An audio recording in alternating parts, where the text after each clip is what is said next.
ในตอนเช้าของวันที่21พฤศจิกายนปี2018ที่ผ่านมา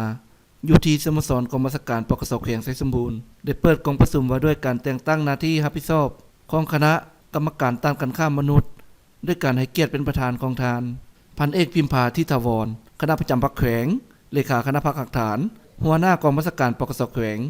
และทานพันเอกปอเพ็งสวรรค์ทิพวงศ์คณะกรรมการต้านการค้ามนุษย์ระดับชาติหัวหน้ากองเลขาต้านการค้ามนุษย์เขาร่วมมีบรรดาหัวหน้าแผนกการองค์การ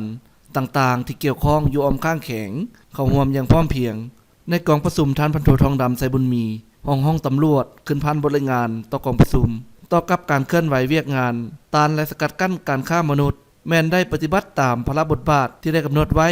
และให้บรรดาคณะการได้เอาใจใส่ค้นคว้าติดตามแก้ไขให้ถูกต้องสอดคล้องต่อกับแนวทางในการปฏิบัติเวียกงานวิชาเฉพาะและให้บรรดาภาคส่วนที่เกี่ยวข้องเพิ่มทวีความเอาใจใส่ต่อกับเวียกงานสืบสวนสอบสวนดำเนินคดีต่อผู้ละเมิดและกระทำผิดทางนี้ก็เพื่อเฮ็ดให้สังคมมีความสงบสุขว่ารวมว่าเฉพาะก็คือแขวงไสสมบูรณ์ในตอนท้ายของกองประชุมประธานก็ยังได้พัดเปลี่ยนการโอ้ลมต่อกองประชุมตึมอีกว่าให้บรรดาแผนกการองค์การจงเอาใจใส่ในเวียกงานในการประสานงานระหว่างส่วนกลางและท้องถิ่น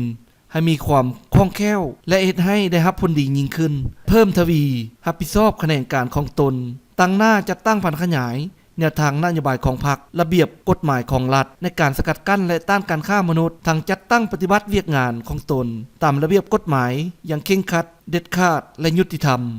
เฮ็ดให้ประเทศชาติมีความสงบสังคมมีความสิวิไลและได้รับการปกป้องสิทธิและผลประโยชน์อันชอบธรรมอย่างแท้จริง